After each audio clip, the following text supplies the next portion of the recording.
Kunja Vihari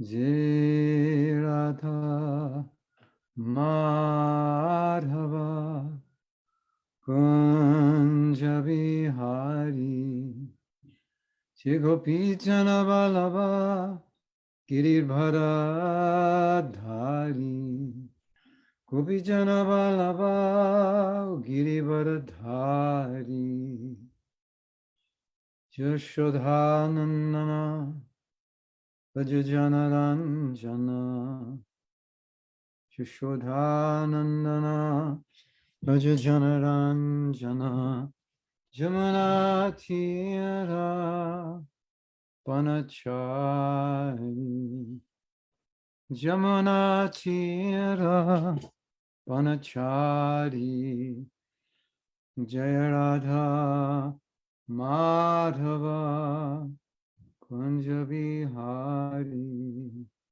Jaya Radha Madhava Kunja Vihari Yashodhanandana Vrajajanaranjana Yashodhanandana Vrajajanaranjana Jamanatira Vanachari Jamanatira Vanachari Jaya Radha Madhava Kunja Vihari Jaya Radha Madhava Kunja Vihari Jaya Radha Madhava Kunja Vihari Sisi Radha Madhava Ki Jai Grantaraj Srimad Bhagavatam Ki Jai Thai Go Premanandi Hari Hari Go. So we are going to continue reading from the Srimad Bhagavatam, 4th canto, 14th chapter. What text do we leave off on, Tanya? Hare Krishna, dear Maharaj. We should start with 24.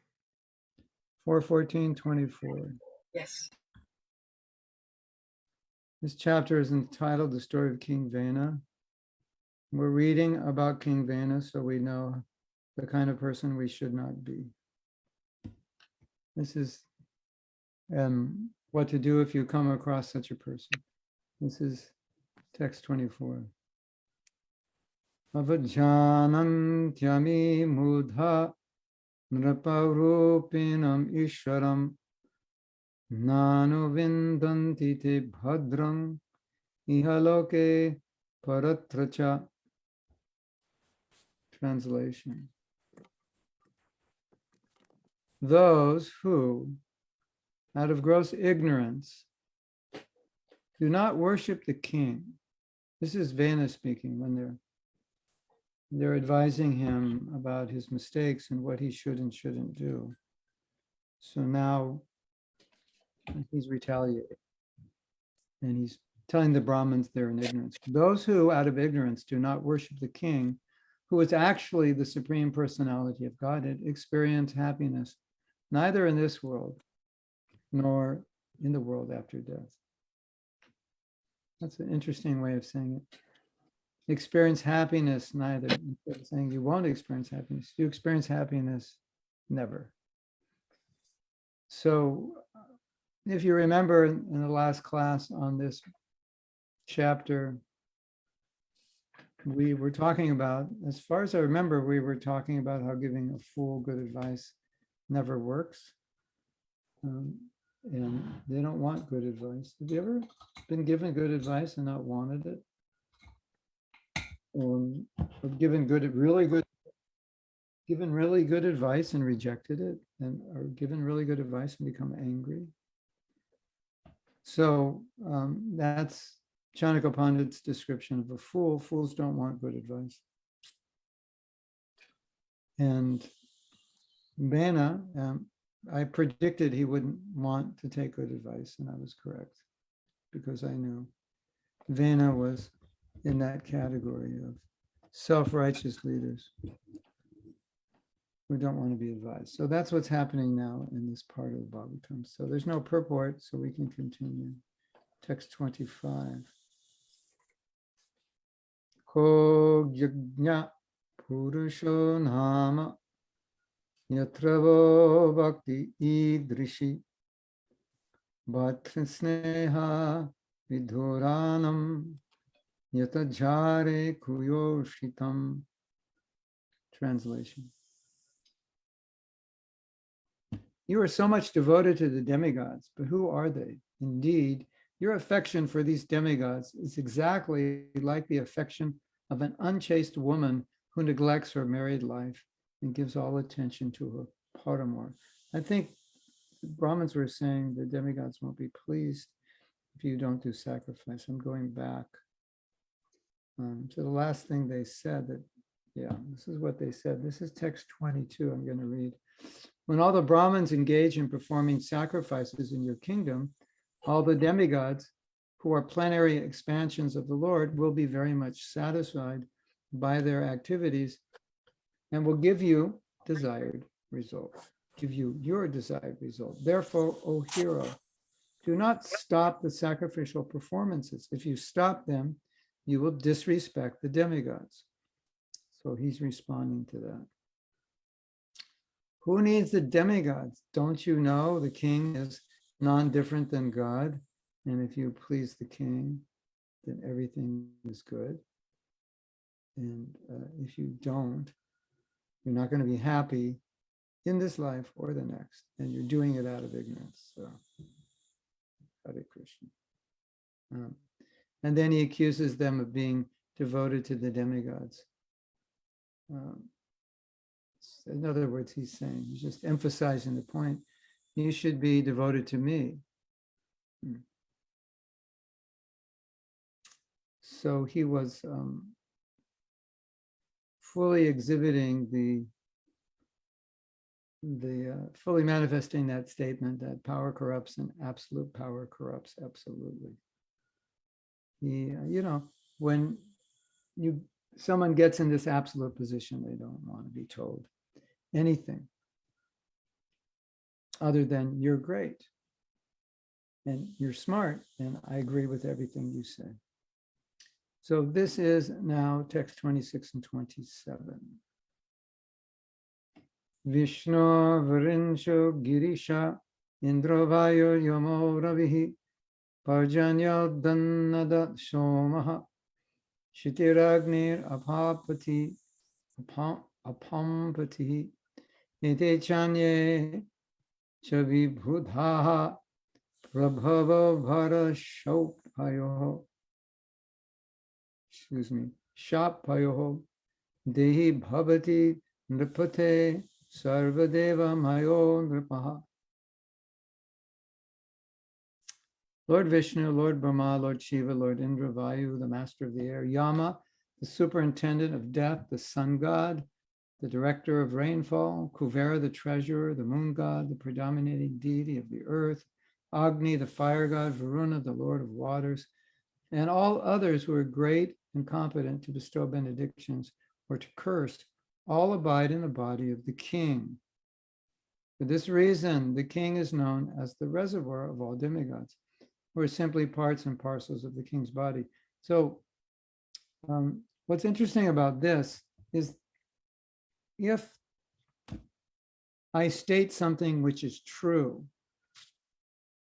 but I'm not actually qualified to be a king, then it's not applicable, right? So, let's say I was a bogus guru and I get up on the Vyasa-san and say, the guru is a representative of God and you should surrender to the guru. That's true, but not to me because I'm bogus.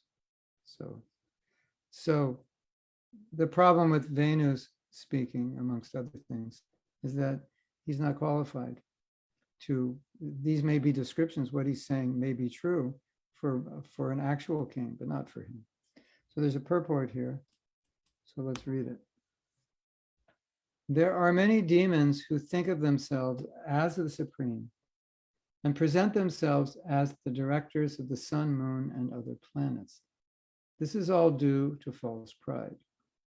Similarly, King Vena developed the demoniac mentality and presented himself as the supreme personality of Godhead. Such demons are numerous in this age of Kali, and all of them are condemned by great sages and saintly persons. Well, we're all trying to imitate Krishna. Some are just more forthcoming about it, like Vena. He's not shy. Most of us are trying to imitate Krishna, but we have piety and morals and integrity, so we curb that tendency and try to be normal people who are not competing with God. Vena was just straightforward.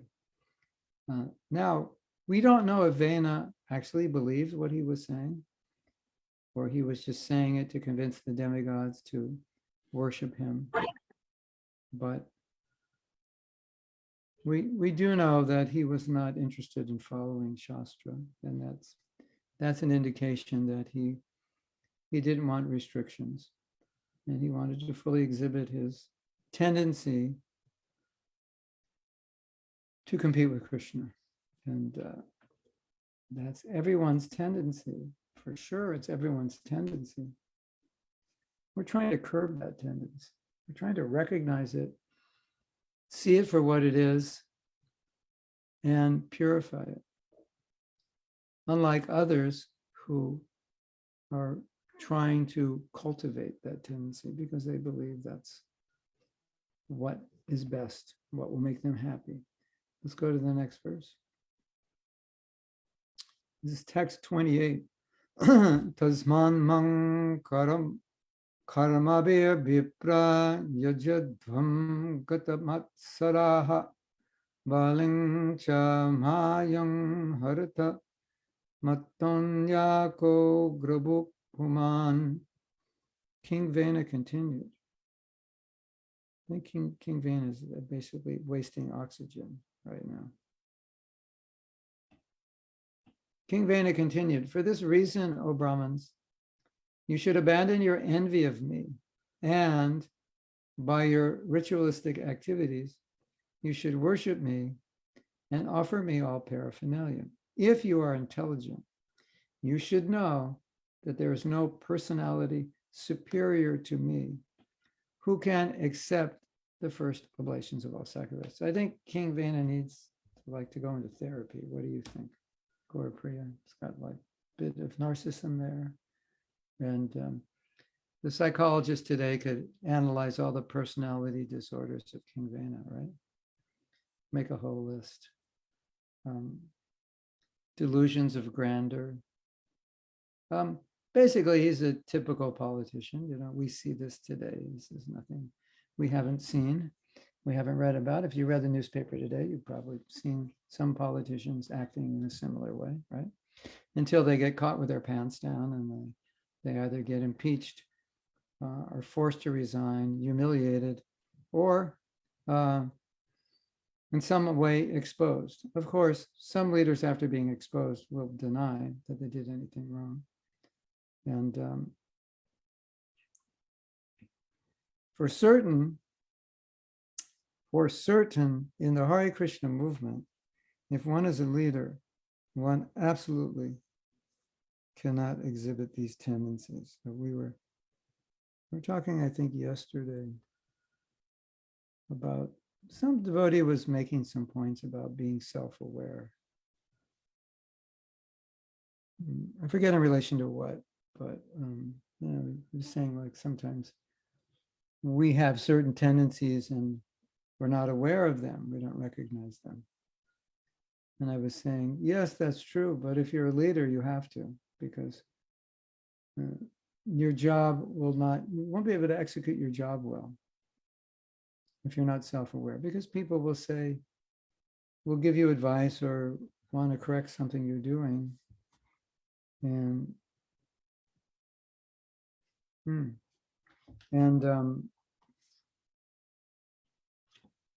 you won't acknowledge it because you won't acknowledge that problem exists within you. And it's really, it's okay if you're not introspective if you live in a cave. It's okay if you're not introspective if you can't hear and speak and see, because that you can't really interact with people. But as soon as you interact with people, if you're not introspective, you can drive other people crazy, because if you're doing something which is damaging to the relationship, then people will want to tell you. And if you won't listen, then the relationship degrades. So I think it's extremely important. If you're ever in a position of leader means there's at least one person under you. Now you're a leader. And if you have kids, then there's one person under you, or more than one. And if you are elevated to a position where you're in charge of anybody, you are a leader, and being able to self-correct is like the greatest gift to the people that you're leading, I think. One of the greatest gifts. Or you know, to admit mistakes and so forth. So here we see that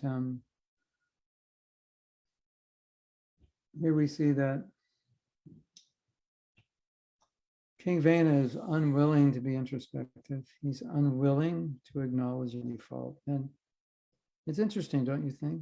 It's not just some guy on the street says, hey, king, you know, tie your shoes. You know, it's the Brahmins, you know, the people who are guiding the king, whose job it is to give advice to the king. Now, another interesting thing, as you probably know, that kings in the days of yore would open themselves to the citizens who could come and complain. There'd be a time, you know, 10 to 11, come and complain. You know, the citizens say, there's no water, the streets are dirty, you know, whatever, you know, my internet connection's not good. And they'd come, and then, so he was open to hearing from the citizens. And then he would listen. And if there is any criticism of the king, if he was actually a righteous king, would take that very seriously, because he understood that as a king, he must be ideal. He must be yad yad acharati shreshtas. He must be setting the example. And as Krishna says, whatever example you set, if you're a great person, it gives everyone the right to imitate. You know the story about 7-Up, don't you? I told it before.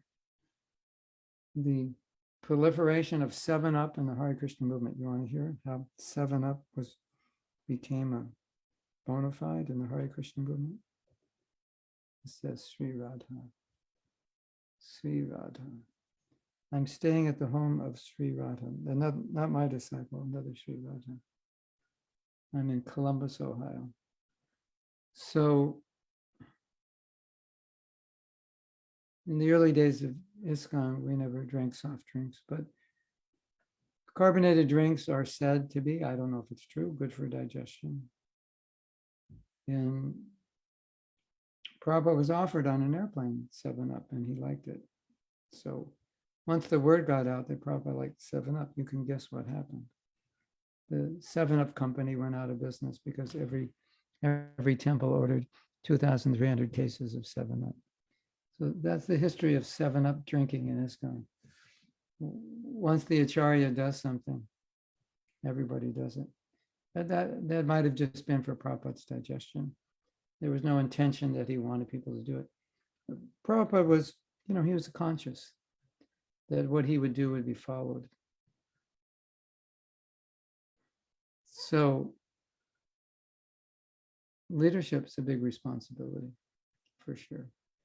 And if I'm not acting properly and I'm a leader, I need to correct it. I need to be conscious of that. So Vena is pretty much the opposite. He's not concerned that the Brahmins are not approving of his behavior. He's not really concerned about anybody. Whereas Lord Ram, he obeyed his father when he was exiled. When he heard a citizen criticizing him, he told Sita, I'm being criticized for keeping you. You were in the home of another man. This is not religious. I'm the king. I have to be beyond suspicion, like that. Interesting, right? To contrast the behavior. So we have,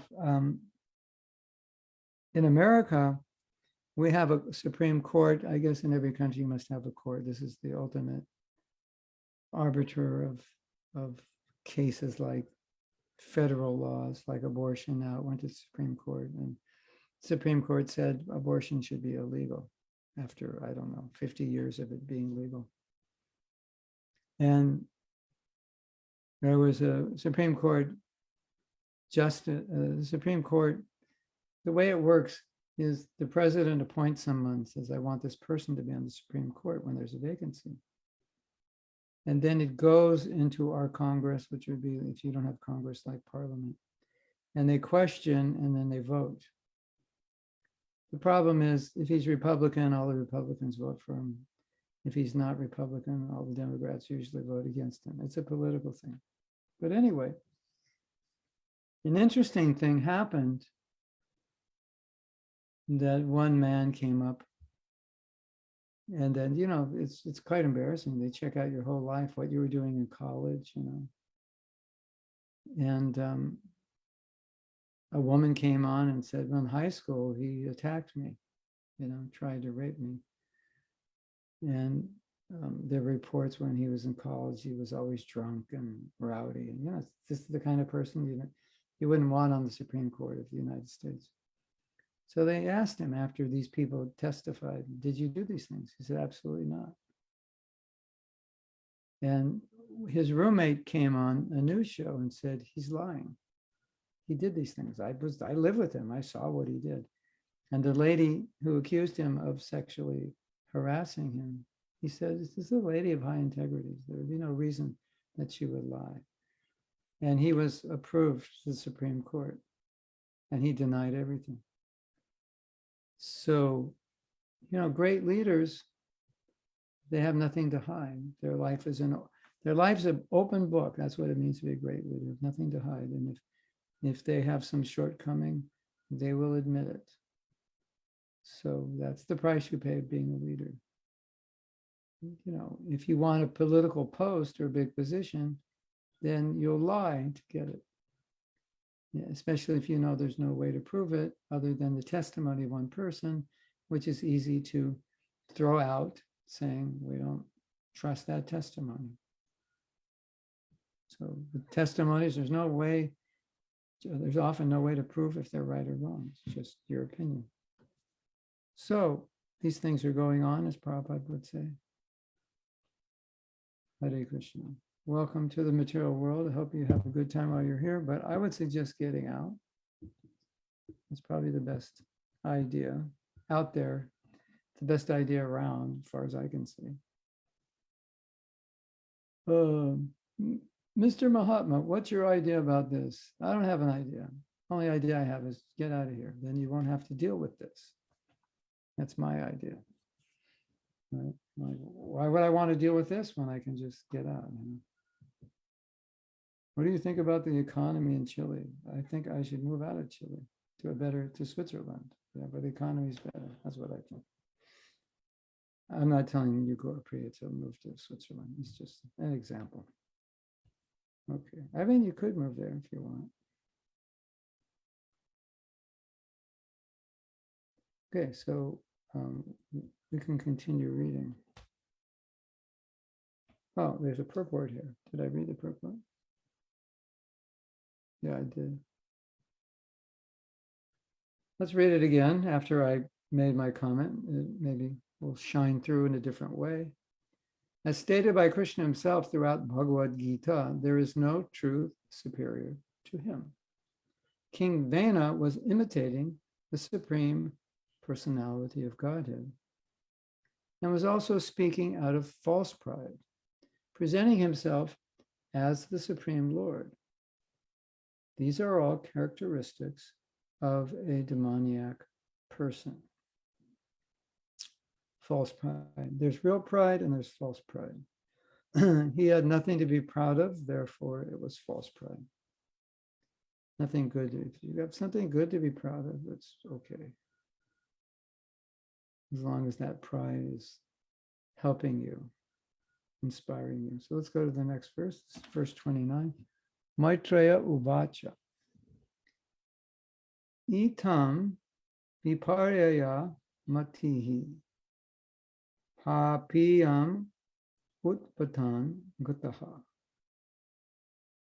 ananni yamanas tadyach nam nachakre brashta mangalaha. Translation.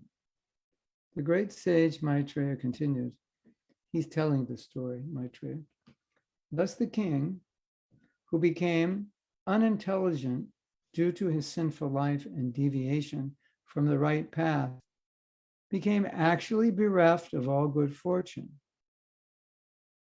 He could not accept the requests of the great sages, which the sages put before him with great respect, and therefore he was condemned. So this verse says he became bereft of all good fortune. The good fortune is to be instructed by Brahmins, and the bad fortune is to not accept it. There's several examples that are given about misfortune. And in these examples, we learn that misfortune does not just fall upon people in general, it falls upon people who have Krishna consciousness. It falls upon people, and to a greater degree, who have Krishna consciousness, who don't take it up. So that's considered the greatest misfortune. When opportunity knocks and you don't take advantage, that's great misfortune, right? And sometimes it's said the greatest misfortune, and it's nice. It's really nice to think like that. I often think that way. Maya comes to make a deal. Here, I'll give you $100 if you do this. So you have to think, but if I do that, then I would be giving up this other fortune I have. And Maya's trying to convince you. Well, she has fortune for you also. So if we think, no, my greatest fortune is not within this world, it's within the spiritual world. And I will not be so foolish to give up that fortune. Then spiritual life becomes very stable. But if we think there's some fortune outside of the fortune Mahaprabhu is giving us, then we will be the most unfortunate people in the universe. Hare Krishna. It's like, your friend says, hey, back in like the 70s, your friend calls you up. Hey, there's this new stock called Microsoft, You want to invest $10? Nah, it's too much. I don't have it. And if he would have invested $10 in 1970, he'd have like $100 million now. And so there are people like that who had that opportunity. And those people are thinking, yeah, I'm the most unfortunate person that ever existed. I could have invested $10 and had 10 million right now. I could have retired, when I was 30 years old, just investing $10 or whatever. Maybe it was 100, not a lot of money. So something like that. And at the end of life, if you don't have Krishna consciousness, then you'll definitely feel unfortunate that I really, we say non-devotees are wasting their life. But when you have the opportunity to be Krishna conscious and you don't take advantage, you will really feel like you wasted your life. Of course, we know devotional service never goes in vain, etc., etc. But at the end, it's nice to put yourself on the deathbed and think, okay, if I continue doing what I'm doing, am I going to be happy in my deathbed?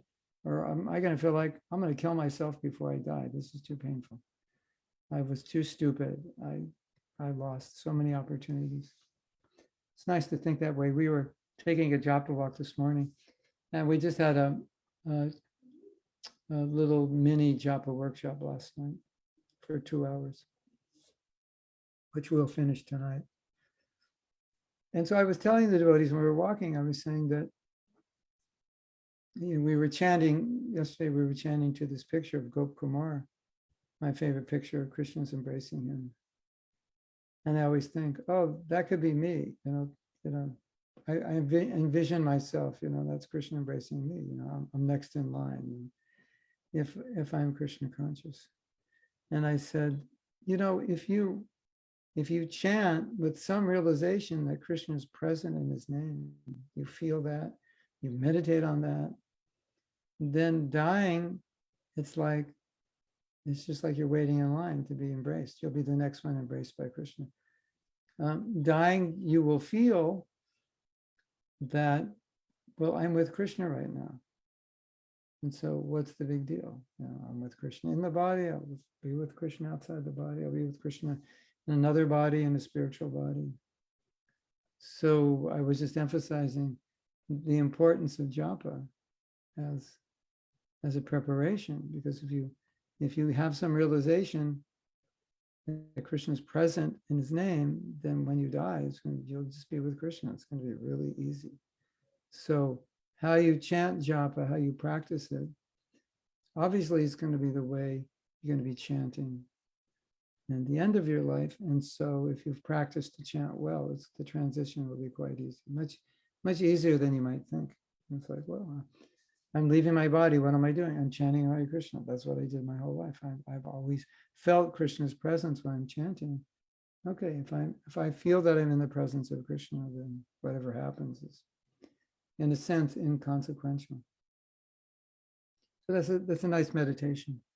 This like deathbed. Maybe we should write a book called Deathbed Meditations, like deathbed questions. Deathbed imaginations, imagining on my deathbed. How do you feel about this? What are your feelings about this and that? And of course, obviously, the whole purpose of doing that book is so if you have any reservations that if you're continuing your life the way it is and you would be unhappy about that on your deathbed, you can change it now so that when you're on your deathbed, you have all the boxes checked. And you go, yeah, I'm happy about this. I forgave this person. I chanted good rounds. I did this service that I told myself is important to do. I made amends, whatever it is. So you can do it now, so you don't have to lament. So what's the name of the book? Deathbed Meditations. That's a weird name. I don't know. It's kind of interesting. Deathbed questions. Deathbed preparations. Yeah. They have this exercise, and Stephen Covey, maybe he came up with the exercise, like, what do you want written on your tombstone? How do you want to be remembered? So that's a kind of deathbed meditation. What would you regret not having done if your life was over? So, you're on your deathbed. So we ask you, well, is there anything you didn't do that you wish you would have done? Or anything you haven't become that you wish you would have become? Anything about yourself that you dislike that you didn't change? Those are nice meditations to think about, because you can do them now. You're probably not going to die tonight. I mean, at least statistically speaking, most of you are not at that age yet. I mean, of course, we could die at any moment, but probably we will all live longer than today. And so we have time to do these deathbed meditations and adjust. So that when our deathbed, we will be satisfied. Yes, everything is good. And I'm with Krishna, and I'm going to Krishna. And everyone else is crying, and I will be laughing. One lady said to her son, "Don't cry on my deathbed." She said, "It's a joyous event. I'll be going back to God. It's joyous, nothing to cry about." Of course, we're crying because we're losing somebody. But we've had their association. That's the price you pay for getting their association, is you lose it. If you never knew them, you wouldn't lament when they're gone, but you never would have got the benefit of their association. So it's the price you pay, right? When I travel, it's always hard to leave, stay somewhere, everyone's having a great time. Then I have to go. And that's the price you pay of coming, is you have to leave. And coming is joyful, leaving is not, right?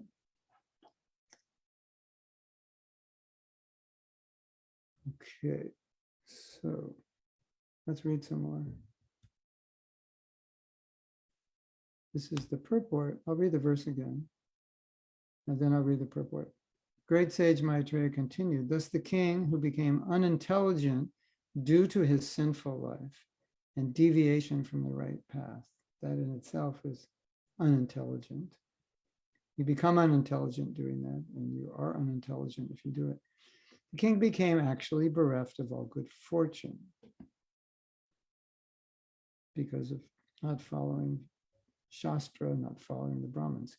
He could not accept the requests of the great sages, which the sages put before him with great respect, and therefore he was condemned. Purport. The demons certainly cannot have any faith in the words of authorities. Demon really is just a translation of what Prabhupada's saying here. One who has no faith in Guru, Sadhu, and Shastra. Demon is not someone with horns on the head with a pitchfork, ready to kill babies or something. It's one who has no faith in Guru, Sadhu, and Shastra. Demon is a translation of the word asura, which means ungodly. Or you could even say against the concept of God. You could believe in God and be asura also could be asura by your behavior, ungodly in action. In fact, they are always disrespectful to authorities. They manufacture their own religious principles and disobey great personalities like Vyasa, Narada, and even the Supreme Personality of Godhead, Krishna. As soon as one disobeys authority, he immediately becomes very sinful and loses his good fortune. I'll read that again. Pay attention to this. As soon as one disobeys authority, he immediately becomes very sinful and loses his good fortune. The king was so puffed up and impudent that he dared disrespect the great saintly personalities, and this brought him ruination. So this theme, Krishna has arranged to put this theme throughout the Bhagavatam. You offend a great personality, you disobey a great personality, and the consequences are horrific, horrible, destructive to your spiritual life, often destructive to your material life. Yes. So Prabhupada's saying, our good fortune is to hear and follow the acharyas. Our bad fortune is not to hear and not to follow, to disobey. So someone may ask, what is a sinful activity? Well, this purport, Prabhupada saying, a sinful activity is to not follow Guru and Sadhu and Shastra, to disobey. And so now, in defiance of their authority, in defiance of their instruction, whatever you do now will be sinful. What is sinful? Sinful is doing something against the instructions of Guru, Sadhu, and Shastra. Kind of simple, right? Yeah. The king was so puffed up and impudent that he dared disrespect great saintly personalities, and this brought him ruination. Yeah. Anyone who's stupid enough and impudent enough and proud enough to disrespect great saintly persons really deserves to suffer. Everything, let me read something to you. This will explain what I'd like to say, perhaps more succinctly and more purely than how I could say it.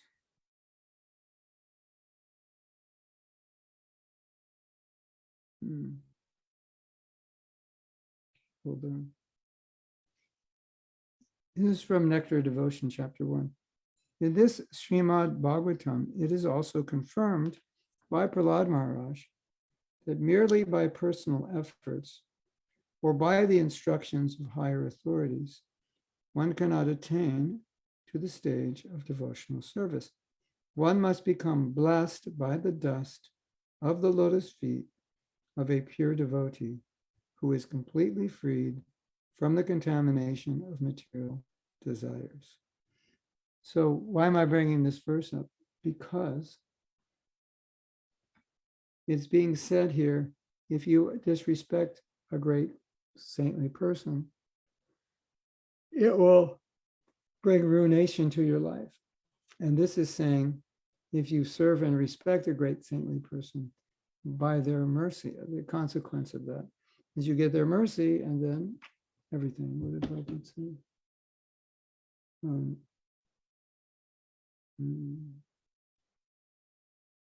You can't advance in devotional service by your own efforts. You advance by the mercy of the pure devotee. So you advance by the mercy of the pure devotee, and you self-destruct by offending a pure devotee. And that's why there are so many stories in Bhagavatam about offenses to pure devotees to demonstrate the result. And of course, so many stories about devotion to Guru to demonstrate the result. Is that clear? That's, you say, what about offenses? What's the whole problem with offenses? Offenses are the opposite spectrum. The one end of the spectrum is mercy, and one end of the spectrum is destruction. On this end of the spectrum of mercy, there is faith and devotion to Guru and Krishna. At this other end of the spectrum, where there's destruction, there's disrespect, disobedience, criticism, and offense. That's the whole idea. I mean, it's interesting. It's throughout our scriptures, both of these things. So if you have any doubts, it's all there in story form. You can see the result.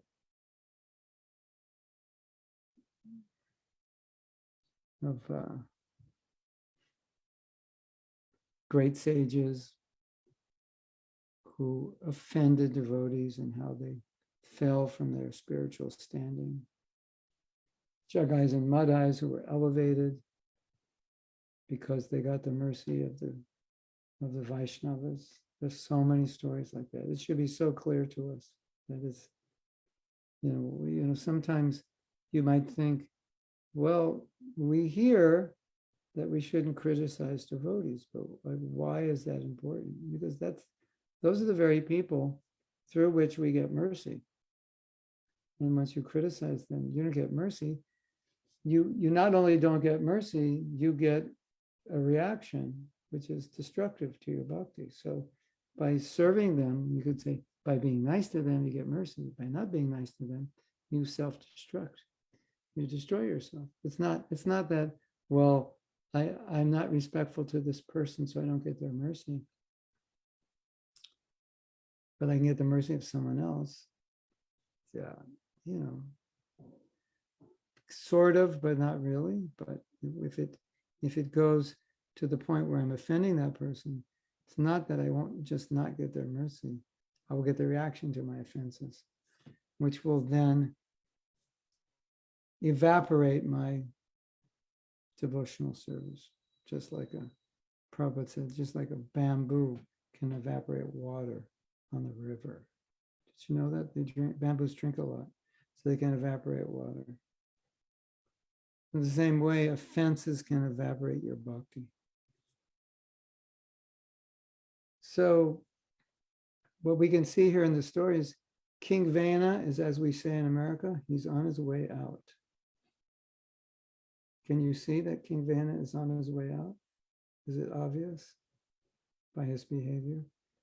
So, my dear devotees, one thing we should learn is don't imitate Vena. Check Vena, write Vena off. Just write him off. This is not my guy. He's not my man. He is not my hero. He is not my, what is the word? When you honor someone, they become kind of like your role model. I forget the word. Anyway, definitely not our role model. He's our role model of what not to do. So Whatever King Vena did, just do the opposite, you'll be fine. Okay, so we still have some time before I go to the questions. This is text 30. Iti te sat kritastena dvigja pandita manina bhagnayam bhavya yachnayam tasmai vidura shu kru duhu. That sounds like he did something bad.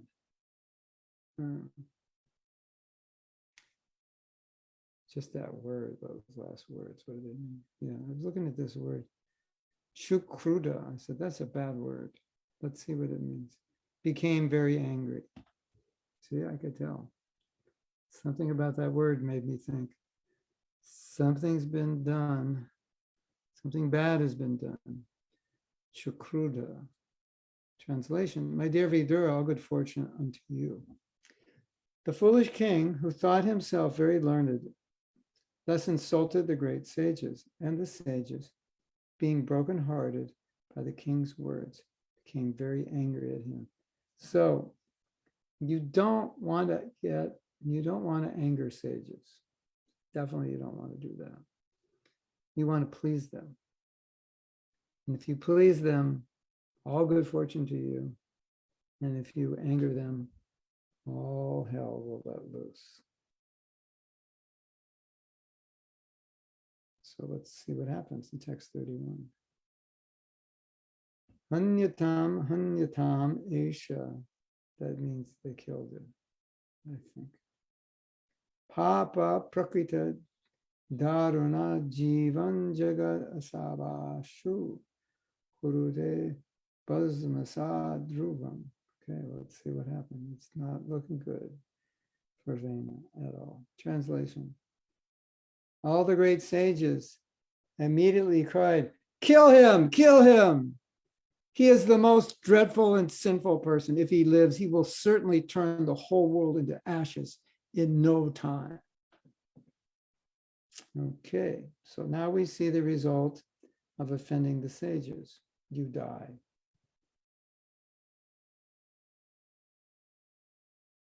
And if you don't die materially, you'll die spiritually. So let's read the purport. Saintly persons are generally very kind to all kinds of living entities. But they are not unhappy when a serpent or a scorpion is killed. It is not good for saintly persons to kill, but they are encouraged to kill demons. That's probably what it's saying. Demons, who are exactly like serpents and scorpions. So Shastra says it's not a sin to kill a scorpion and a serpent, and Prabhupada's saying neither is it a sin to kill a person who's like a serpent or scorpion, who's tormenting other people. Therefore, all the saintly sages decided to kill King Vena, who was so dreadful and dangerous to all human society. You've probably heard the saying that sometimes you will sacrifice one person to save a village. So the presence of Vena was so detrimental to the world that the Brahmins thought we have to sacrifice his life for the welfare of others. We can appreciate the extent to which the saintly sages actually controlled the king. If the king or government becomes demoniac, it is the duty of a saintly person to upset the government and replace it with deserving persons who follow the orders and instructions of saintly persons. If the Brahmins have no real vested interests in politics, their only interest is that people are happy and that society is progressing spiritually. And so in a situation where that's not happening, they intervene. Otherwise, they're detached. They've got no personal interest. They gain nothing from intervening. So it's nice to know that people are looking out for the citizens, right? Those are the Brahmins, okay. Let's go to the next verse. This is 32. Nayam arhatyatsad brito naradeva varashanam yo dijagya patim vishnum vinindatyana patrapaha. Translation. The saintly sages continued. This impious, impudent man does not deserve to sit on the throne at all. He is so shameless that even he dared insult the Supreme Personality of Godhead, Lord Vishnu. Hare Krishna. If you need to insult somebody, don't insult sadhus or the Supreme Lord.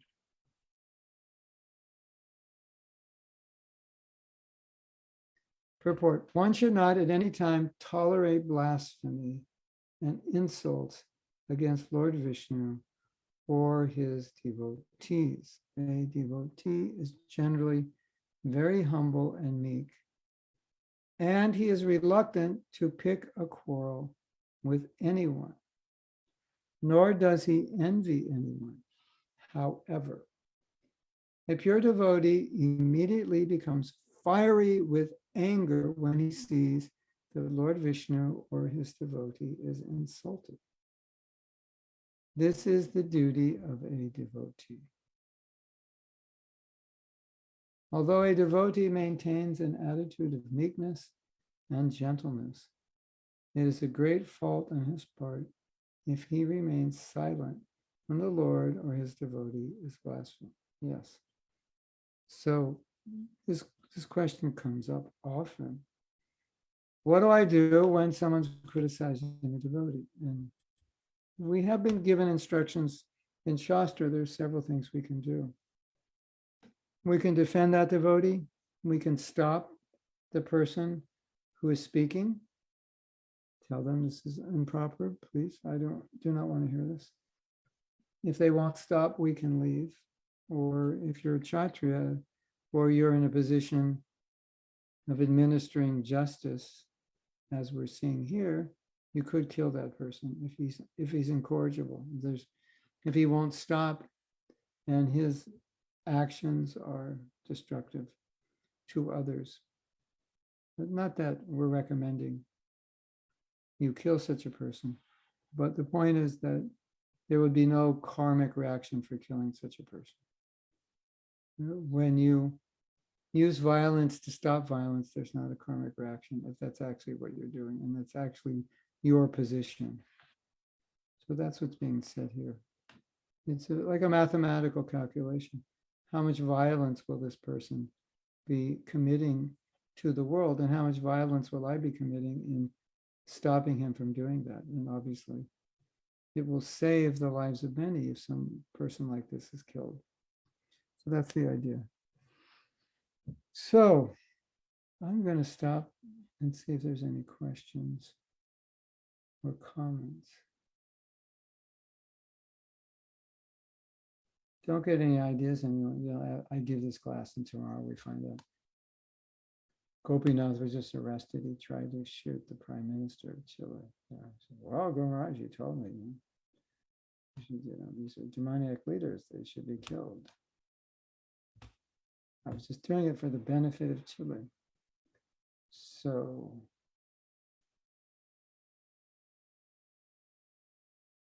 don't do it.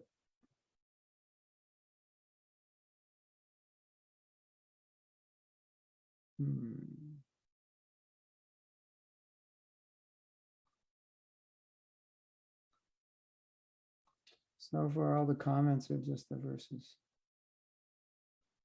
So we have one from Nadia Mani. Bhakti Siddhanta Saraswati says that if we're not introspective, we will not be successful on our path of devotional service. Yeah, it's like there's a roadblock, but you don't know it, and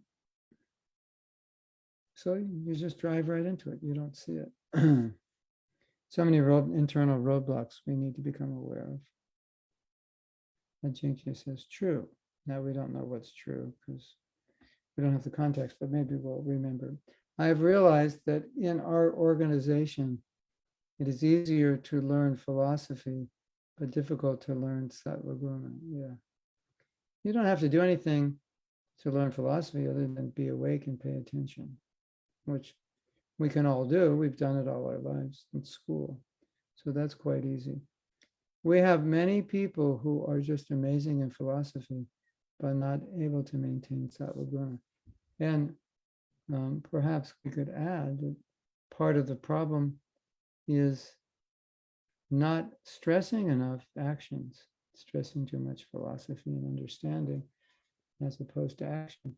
And as I've often said, I didn't make this idea up. I heard it from someone, but I adopted it.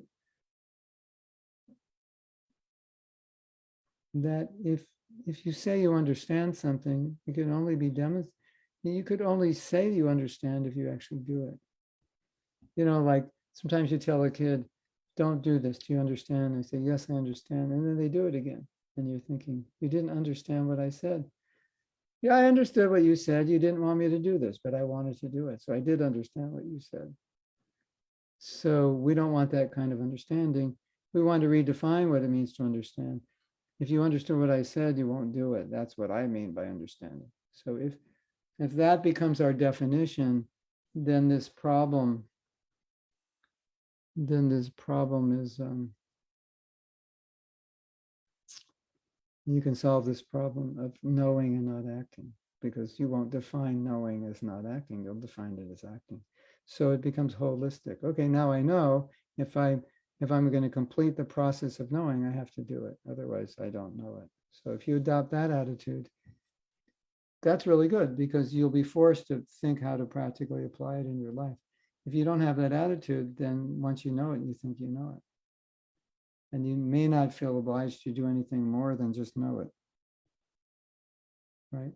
It's like, you ever meet someone who said, you know, I went to that class on how to make $1 million. I've read the books. I know all about it. And then you ask them, did you make the $1 million? And then they say no. And then you're thinking, you might not tell them this, but you're thinking, well, I guess you don't know because you didn't make it. But the person's saying, no, I know how to make $1 million. And you're thinking, no, you don't. You just know the theory. So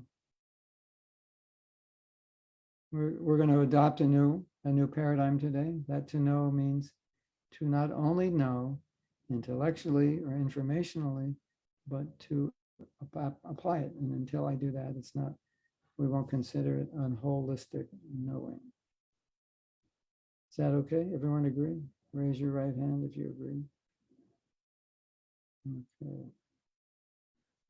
We have some agreeers, and some are still thinking, and some are trying to figure out, what did he say?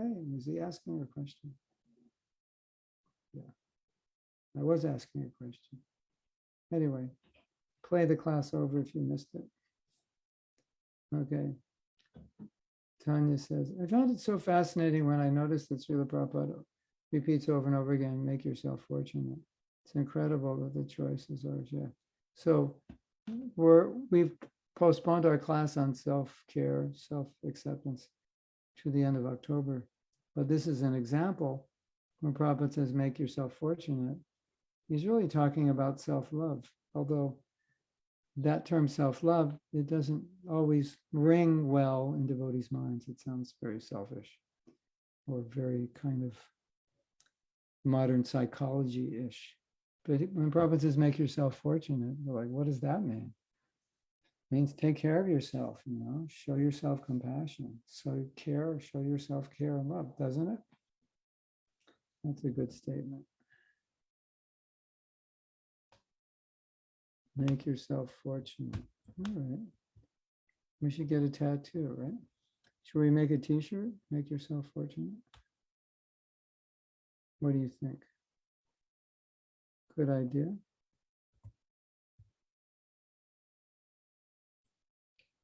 Okay. So we'll go back to the chat.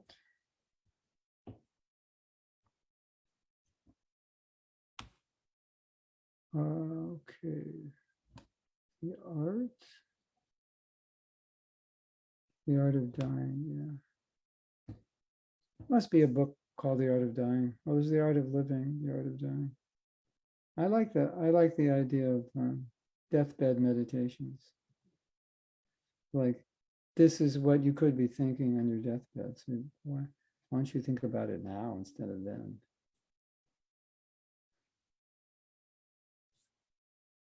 This one lady said, the greatest wealth in the world you can find in the graveyard. All the ideas that people had to do things they never did. That great wealth is in the graveyard. So think of all these things you're promising yourself, I must do in this life. You may die and take them with you and never have done them. Nadia Mani is asking, why should we suffer if we disrespect the authority who is misbehaving? Well, that's not what Prabhupada means. And not the authority. After all, isn't the fault of the authority that they caused us to disrespect them by their misbehavior? You sound like my daughter. Like my daughter can talk her way out of anything.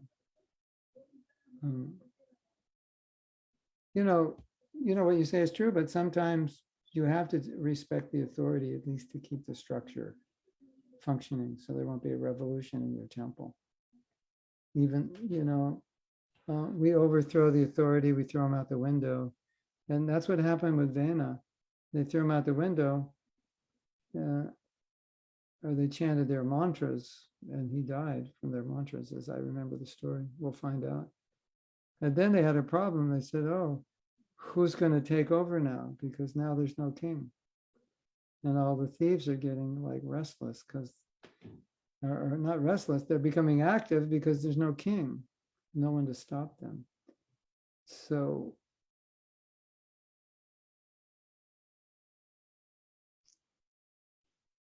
that's one point. Another point, as I've said many times, is that even if something is wrong, we need to approach it with proper Vaishnava etiquette in how we deal with that. And there's in proper Vaishnava etiquette, there's a way to disrespect without disrespecting, if you know what I mean. Like, you can humbly not follow a bad instruction without being disrespectful. I humbly disagree with you, Prabhu, and I humbly cannot follow that instruction. It goes against my understanding of Prabhupada, and I'm sorry, my integrity and so forth. It could be done that way. Or it could be done through offenses. Down with him, that rascal, calls himself a devotee, wears tilak, he's bogus, throw him out the window, So that's really one of the big problems, common problems that I see, that we often have justified complaints, but we don't know how to complain in a justifiable way. That's our weakness. We don't know how to be angry with dignity. We don't know how to be upset with dignity and culture. And that we have to learn. And it's easy to be upset without dignity, right? Anybody can do that. But to be upset with dignity, with culture, with respect and humility, that's what we want to cultivate. Why are you so upset with me? It's your fault. You're a rascal. I just look at you, I become upset. Okay, that may be there, that their activities are such that they're upsetting. But we can do better than just be upset, right? Hare Krishna. So Kabir is saying, you should say Guru Maharaj Ji, because there was a person who was called Guru Maharaj Ji back in the 70s who said he was an incarnation of Krishna as a boy. Did you know that? His name was Guru Maharaj Ji. They used to call Prabhupada Swamiji. Did you know that, Kavita? In the early days, they called him Swamiji. And then there was a conversation. Prabhupada said, he said, actually, it's kind of a third class. Swamiji is kind of a third class. I forget why, but somehow the Prabhupada didn't like the G. There's something with G. He didn't like it. G is supposed to be respectful, right? So respectful, like kind of sir or respected Maharaj. He didn't like it. I know it's very common with South Indian devotees, more common with South Indian. They won't even call you Prabhuji, they'll just call you Ji sometimes.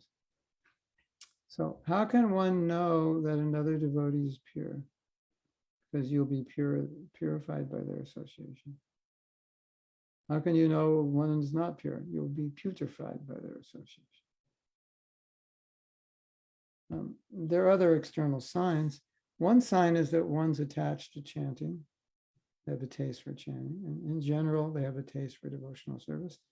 They're selfless. They're dedicated to the words of their guru. They do whatever their guru wants. They're detached. They're overcoming their passions and so forth.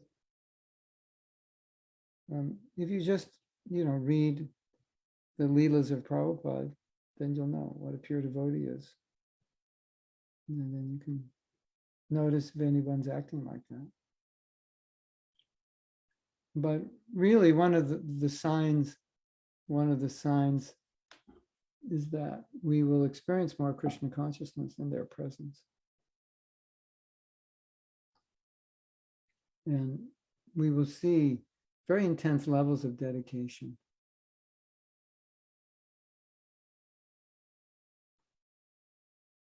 To their guru and to the mission. And we'll see this dedication is being motivated by their dedication to their guru, and is being motivated to relieve the suffering of the conditioned souls, and motivated to bring those souls back to Krishna, because that's what Krishna wants.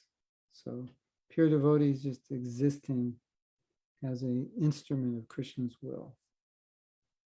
And you will see that that's what they think about. They're not thinking about themselves, what they can get from you. They're always thinking what they can give you, how they can help you. Okay. I'm just now going through the other shlokas. Kavita asks again. For me, each and every one is a pure devotee. But sometimes situation comes, I say something about the devotee, so that also I should not do. It becomes difficult.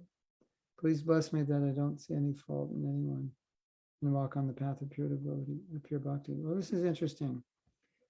It's interesting, Kavita, because in the Nectar of Instruction and other places, we're actually taught to make discrimination, to see who's more pure and less pure. It's like you have a specific ailment and you're looking for a doctor, so you might need to find a specialist. So you need to know, this is a specialist and this isn't. This is the person I need to go to. So it doesn't mean you're critical of the doctor. It just means you know the specialist is the one I need. So Shastra says, we have to learn how to associate with devotees. And so the way you associate with a senior is different than the way you associate with an equal, and it's different than the way you associate with a junior.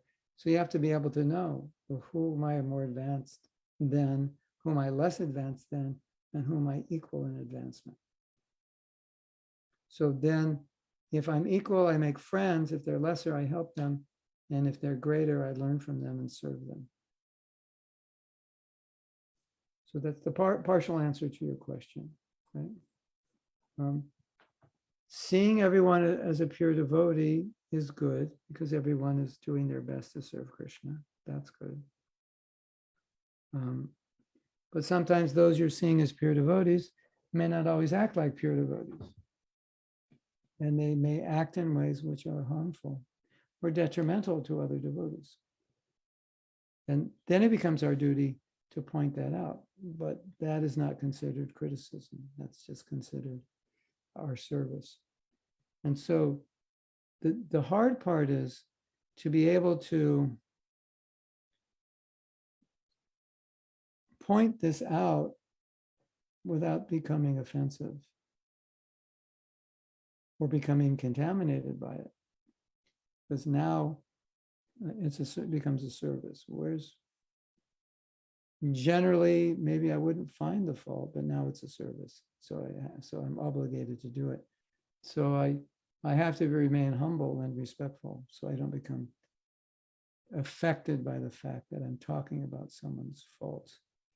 But again, Thakur Bhaktivinoda said that's not under the category of fault finding or blasphemy.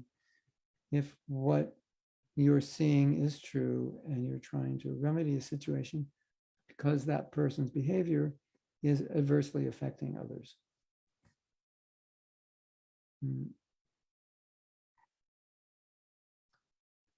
Sometimes we read in Shastra that one shouldn't be meek and humble. And think that's strange.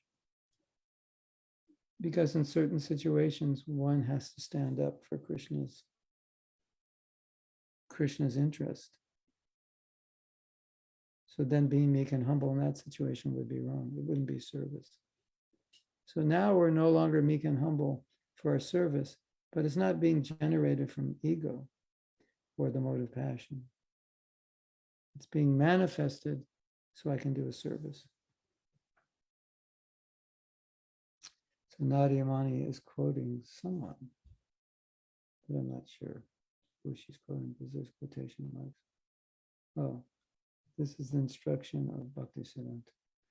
We should display anger toward those who are envious of devotees. This is a particular limb of devotional service. A lack of anger against blasphemers is unjustified.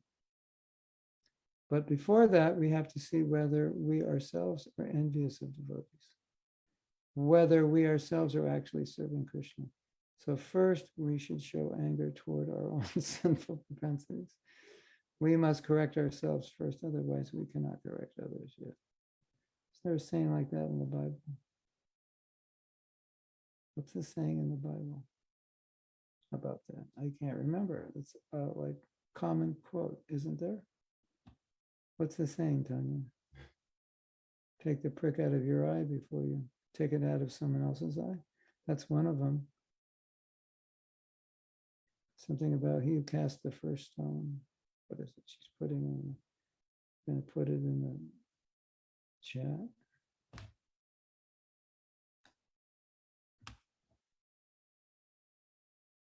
It's on the tip of my tongue and I can't remember it.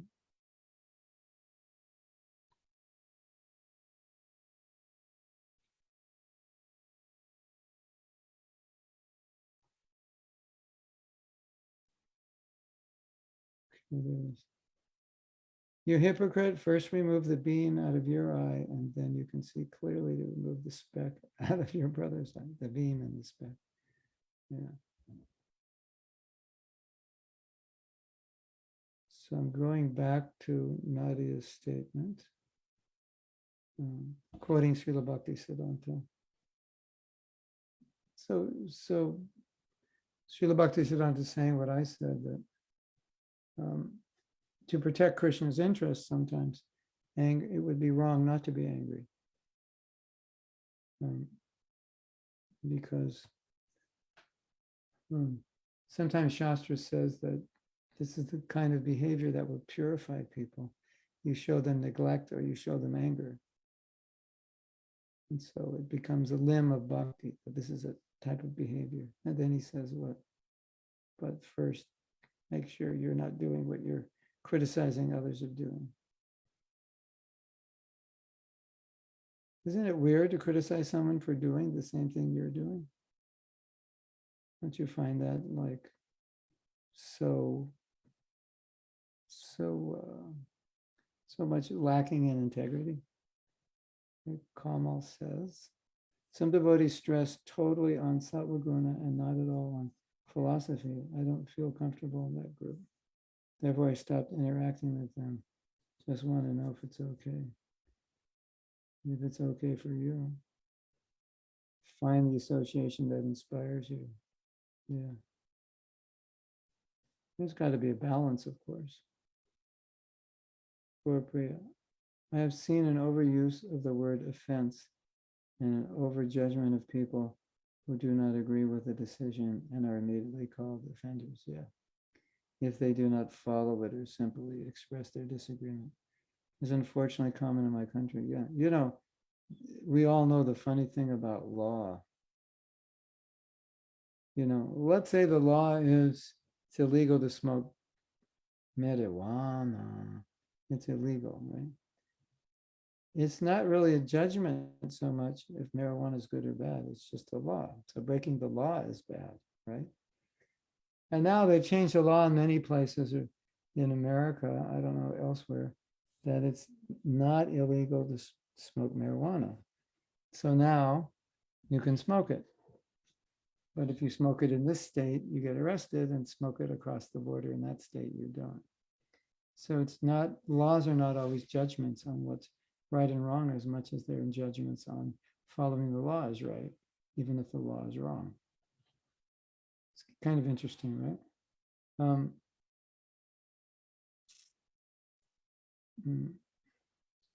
Now, if you're a leader, if you're ever a leader, I'll just give you a little forewarning, which you probably already understand. When you make a decision, everyone's not going to agree because everybody's not the same. Even if it is a well thought out decision made in consultation with the most advanced and learned devotees in the three worlds, there are going to be some people who are going to not like it. And that's just normal.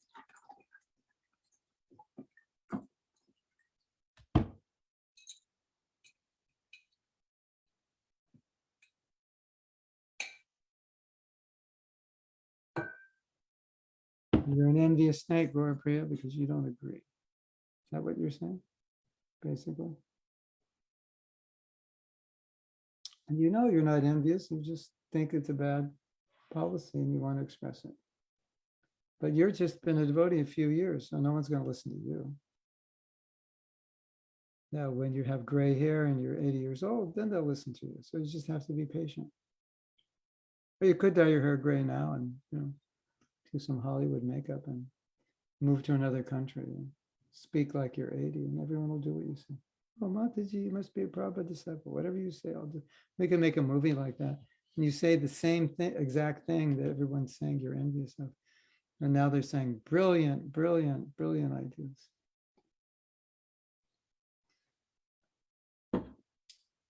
The world is funny that way, isn't it?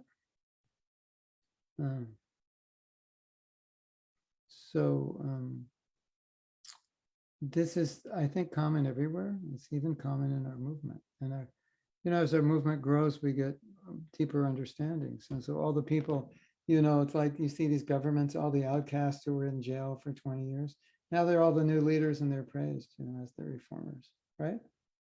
The bad guys become the good guys become the bad guys.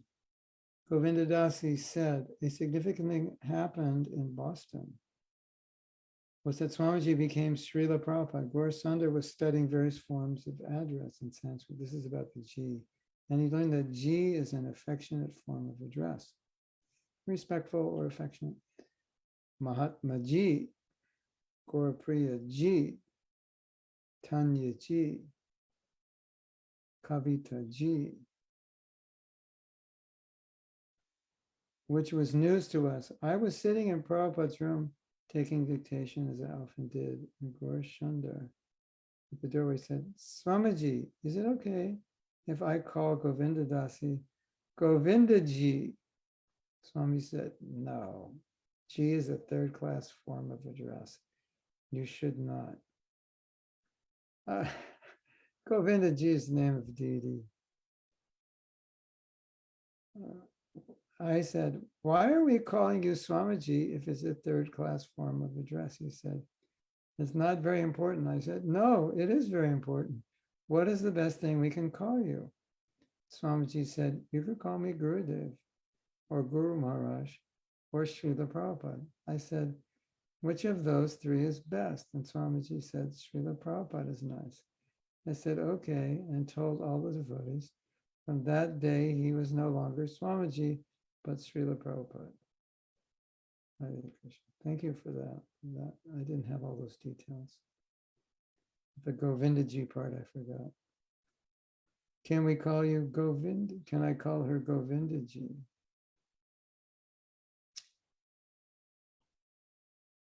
Okay, we have the quote from the Bible. Remove the beam out of your eye before you move the speck out of the eye of another. Or Sydney has another one. Or clean up your own backyard before you judge others. Another saying. Or remove the log from your own eye. Yeah, but that's too difficult. I'd rather just, point out the log in your eye. That's a lot more fun also. Pull it out of my eye. That's hard work. That's asking too much. Mahatma Gandhi was called Mahatmaji or Gandhiji. Gandhiji, yeah.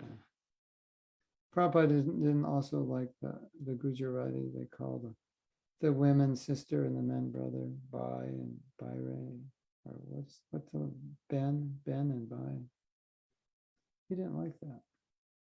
So he called him mother. Guru Maharaj, King Vena was a blatant example of 100% rascal. That was probably clear to everyone except himself. But sometimes it's not that clear because most of us display some wonderful qualities and actions. And some are not so wonderful ones.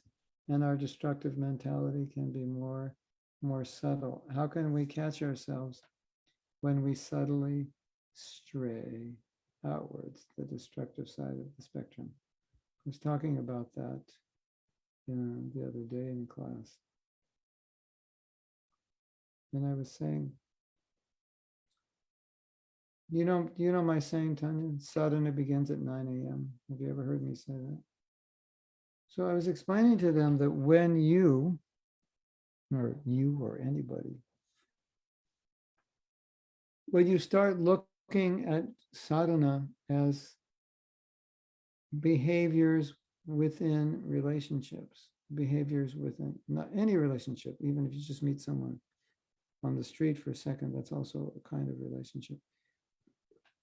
Any interaction with another person becomes an opportunity to manifest whatever good qualities you could manifest, tolerance, compassion, and so forth.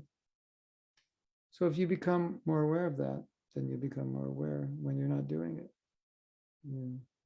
And if we think it's just an interaction, it doesn't mean anything, it has nothing to do with bhakti, it's just this guy is stupid and I told him he was, and now I'm going for lunch and nothing happened. But if you think, no, that was an opportunity to be humble or polite, or maybe appreciate something about the stupid person, that he doesn't do everything stupid or whatever, right? So it requires consciousness. And then when you become conscious, then it becomes obvious. Well, become more obvious, maybe not completely because we're quite blind. Anyway, you're married, so you have someone to tell you what you do wrong. Just ask them. Can you give me a list every morning what I do wrong? I go, I don't have time to write the list. Too many things. Yeah. But you have to be ready for that, right? So I think most of us are not ready for that list. So we kind of pretend there is no list. I have no list. There is no list. You say I'm doing something wrong? Never. I never do anything wrong. It's that kind of mentality that blocks, we call that false ego. We call it pride. It blocks the ability to see ourselves. Because it's painful, depressing. I don't want to be depressed all day, seeing all the things that are wrong with me, right? Why don't you tell me what you like about me? That's what I want to hear. Now, having said all that, there is another problem. The problem is that not everybody can digest seeing their faults. Some people will become depressed and discouraged and hopeless. So bad, what's the use? I'll never become purified. So there is a little danger in being introspective if you have a really low image of yourself to start with. You may not be able to digest it. So you have to see what you can digest in the self-introspection department, because you could self-destruct by self-introspection. Well, introspection means self. Okay, so we can end class here, and then we can start the japa, sangha.